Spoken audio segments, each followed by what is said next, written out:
दादा रॅली झाले, चला. पवार चुकलंय रे आपलं.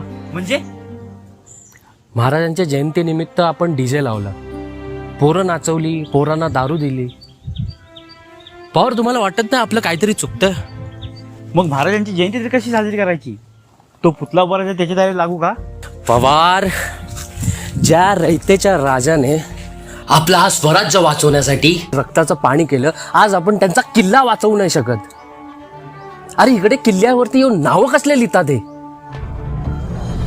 ज्या राजाने आपली स्वराज्याची शान मिटू नये म्हणून ह्या जमिनीवरती आपलं रक्त सांडलं, इथे लोक येऊन दारू पितात, अरे बाटल्या टाकतात तिकडे, काहीच वाटत नाही यांना. पवार, मला वाटतं आपण जर लक्ष नाही ना दिलं तर महाराजांचे गडकिल्ले हे जमीनदोस्त होते आणि आपल्या पुढच्या पिढीला महाराजांचे गडकिल्ले फक्त AI वरती दिसतील. दादा तुम्हाला नेमकं म्हणायचं तरी काय आहे?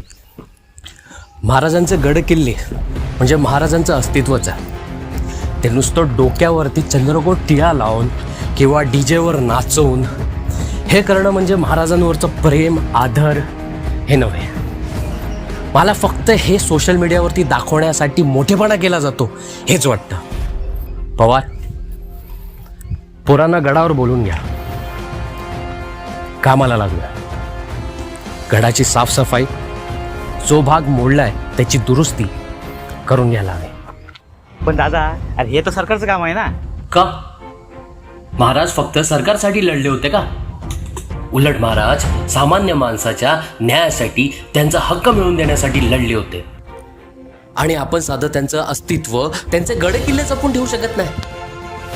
त्या सरकारला बांधू दे किती ते करोडचे पुतळे, आपण आपल्या महाराजांचे अस्तित्व जपूया, त्यांचे गडकिल्ले जपूया. चला.